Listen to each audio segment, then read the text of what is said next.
The channel homeopathic Medicosis #homeopathy for all. और आज हम डिस्कस करने वाले हैं एक और होम्योपैथिक मेडिसिन एलुमिना के बारे में। और इन शॉर्ट कहें तो हम आज डिस्कस करेंगे एलुमिना के मेंटल स्टेट को। मेंटल स्टेट की स्टडी करना होम्योपैथी में बहुत इम्पॉर्टेंट है, और ये समझना फिजिशियन के लिए इम्पॉर्टेंट तो है ही, लेकिन मैं समझता हूँ मेंटल स्टेट का ज्ञान कि किस तरह से मेंटल स्टेट किसी भी मेडिसिन या किसी भी पेशेंट में डेवलप करती है, इसका ज्ञान पेशेंट के लिए खुद भी इम्पॉर्टेंट है, ताकि वो अपने बीमारी को प्रॉपर समझ सके और उसका निदान सही से हो सके, उसका ट्रीटमेंट क्योर सही से हो सके। आगे बढ़ते हैं तो शुरू करते हैं एलुमिना की मेंटल स्टेट की स्टडी। फर्स्ट की नोट या फर्स्ट की वर्ड कहें तो हम एलुमिना में देखते हैं मेंटल इनस्टेबिलिटी। अब ये मेंटल इनस्टेबिलिटी का मतलब है कि there the mind of alumina patient is not at rest, not at peace. You can find, हमें देखने को मिलता है एलुमिना पेशेंट के फैमिली हिस्ट्री में the history of mental illness, alcoholism, जहाँ पर डिस्ट्रक्टिवनेस था, जहाँ पर एनी काइंड ऑफ यूज ना द एलुमिना पेशेंट suffered या observed the kind of destructiveness in front of him, or he has inherited such kind of destructiveness in himself. Syphilitic mayas depicts destructiveness, we all know। और ये ज़्यादातर alumina के mental state को अगर हम देखेंगे तो ये ज़्यादातर आपको मिलेगा फीमेल में, because they are of sensitive nature. उनकी माइंड जो है सेंसिटिव नेचर की होती है और they easily get affected by this mental state. आगे हम अगर डिस्कस करेंगे तो देयर इज़ मेंटल डिटोरिएशन। जो सेकंड कीवर्ड है एलुमिना में वो है मेंटल डिटोरिएशन। अब ये मेंटल डिटोरिएशन का मतलब क्या है? मेंटल डिटोरिएशन जब हम स्टडी करते हैं तो इसमें हम एक वर्ड देख रहे हैं यहाँ पर, जो सबसे इम्पॉर्टेंट वर्ड अगर मैं कहूँ तो इस रेमेडी का है, वो है कन्फ्यूज़न। और इसको इसको कैंट रूब्रिक की तरफ से समझना चाहें तो ये है inability to follow a train of thoughts, make mistakes in writing and speaking. Simple बात है, कन्फ्यूज़न। जब भी हमें कन्फ्यूज़न होता है तो उसका मतलब क्या होता है? Our mind is not able to decide और रन स्मूथली। इट इज़ वो जो है एक काइंड ऑफ एक ऐसे स्टेट में जाता है जहाँ पर थॉट प्रोसेस क्लियर नहीं है। जब माइंड क्लियर नहीं चलेगा, वे ऑफ कम्युनिकेशन में दिक्कत होगी, कॉग्निशन में दिक्कत होगी और डिसीजन मेकिंग में प्रॉब्लम होगी। That is the state of confusion. Here clear thinking become impossible and person has to make a list of work that he has to perform. Mind clearly work नहीं करेगा, mind will work like a faulty computer. अगला word जो important है, आगे बढ़ते हैं discussion में, mental confusion को ही लेके कि मेंटल कन्फ्यूजन देखने को मिलता है from childhood where you see the learning disability. अब लर्निंग डिसेबिलिटी का मतलब है बच्चा कब चलना सीखता है, कब बोलना सीखता है, तो माइलस्टोन अचीवमेंट होती है, वो क्या सही से हो पा रहा है, हमें देखने को मिलता है because of this mental confusion. सही से सीख ना पाना ही तो कन्फ्यूज़न है। माइंड सही से कोई डिसीजन ना ले पाना ही तो कन्फ्यूज़न है। So feels as a dream that generate anxiety, reduces self confidence and that thinking become more difficult. So अगर किसी को ये लगेगा कि वो ड्रीम में रह रहा है, जो अपने सेल्फ को नहीं पहचान पा रहा है कि whether it is a real और whether it is a dream, that generates the anxiety and that will reduce the self confidence and then the thinking will become more difficult। obvious बात है, जब आपको एंजाइटी होगी तो thinking will hamper मोर। सब ने इसे बुरी तरह से एक्सपीरियंस किया होता है, specially during giving Y1। So rubric है awake at night trying to decide between the two courses of action, the simply daily things that makes the person dependent. अगर आप कंफ्यूज रह रहे हैं, ऑब्वियस है आप अपने डिसीजन मेकिंग को लेकर दूसरों पर डिपेंडेंट हो जाएंगे, वेदर ऑन पेरेंट और your partner.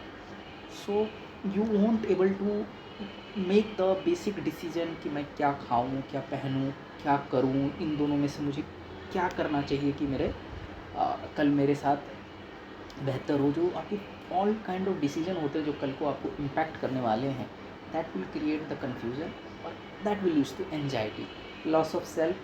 The alumina mental irritability is a sense of unreality, मतलब वो अपने आप को नहीं पहचान पाता कि whether it's like I am not here, मतलब वो प्रेजेंट है या ये वो कर रहा है, ये उस चीज़ को सेंस नहीं कर पाता। उसे हमेशा लगता है कि वेदर इट इज़ हैपनिंग और I am in dream.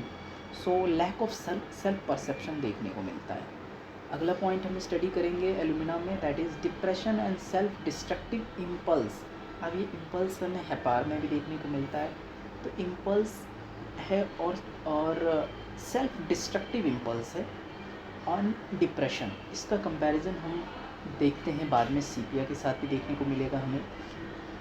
Rubric is mood changeable, that Moody जिसे कहते हैं, often alternates between despair and Joy multiple times in a single day.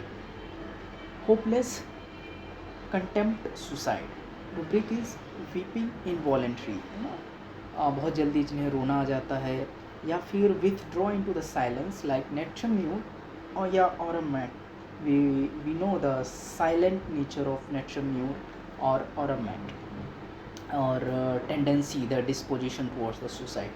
Rubric, again this is the another thing, you have to see the blood, or that creates the impulse, the thought of killing herself though she aborts the ideal. उसे बुरा लगता है but this thought come most common in premenstrual and postnatal depression in females. So impulse to kill her child found more prominent, that create guilt in poor alumina mother. So postnatal जो depression होता है, जो impulses आते हैं, we all know due to the hormonal changes their kind of depression in the postnatal phase in the females life, तो वहाँ पर एक काइंड ऑफ इम्पल्स आता है to kill her baby, and that is very that create guilt in the mother. Next key point is violence. Rubric is quiet disposition. So here the person of alumina will hate her violent side, a sexual or violent impulse.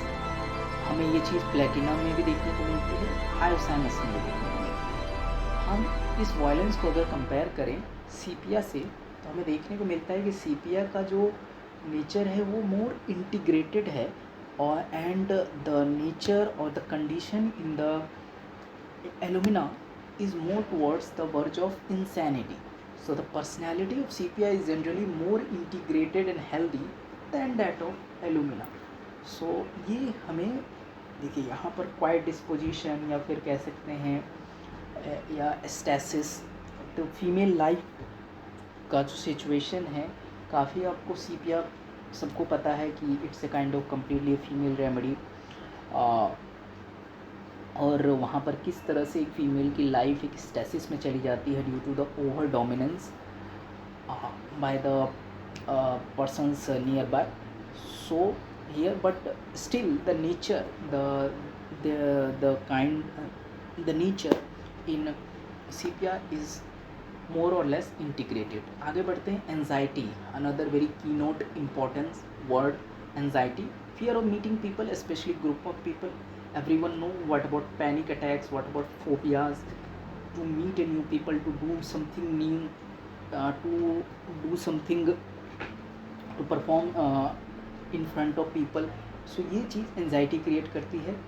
Prone to insomnia, how she will cope with the next day, the anticipated ordeal near future. हमें argentum nitricum में भी देखने को मिलता है, एकोनाइट में देखने को मिलता है, जलसीमम में ये चीज़ देखने को मिलता है, तो ये हमें यहाँ भी देखने को मिलता है. Scattered mental processes, tremendous fear of failure, account of this become a perfectionist, fear of insanity, fear of succumbing to suicidal और होमिसाइडल इम्पल्सेस. ये जो हमें account of this become a perfectionist, ये बहुत इंपॉर्टेंट वर्ड है कि किस तरह से फियर ऑफ फेलियर है. फियर ऑफ फेलियर के कारण से उसके अंदर एक परफेक्शनिस्ट बनने का, हर काम को परफेक्ट रूप से करने का एक काइंड ऑफ बिहेवियर जनरेट हो जाता है.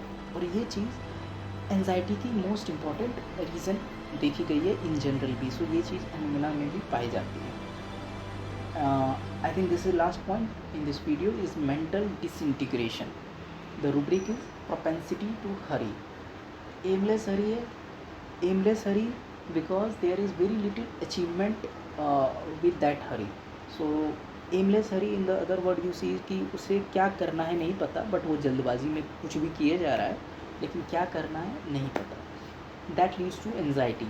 Obviously when you achieve ability, that will create anxiety because you have wasted too much energy. You आगे देखने को मिलता है कि देयर इज़ नर्वस ब्रेकडाउन. अब इसको रिलेट किया गया है साइकेट्रिक वार्ड्स में, किस तरह से patients are in condition of nervous breakdown, लेकिन वो वहाँ से स्केप करना चाहते हैं, but they don't know where to go because there is complete mental disintegration हो चुका है. कंप्लीट मेंटल कुछ पता नहीं है कौन है, क्या करते थे, क्या नाम है, कहाँ जाना है, क्या करना है, nothing no. So there is complete nervous breakdown. wants to escape but don't know where to go. So हम यहाँ पर इस वीडियो को देखते हैं कि कुछ पॉइंट्स हमने डिस्कस किए, मेंटल स्टेट को समझा, और मैं समझता हूँ कि मैंने अपना बेस्ट दिया और थोड़ी बहुत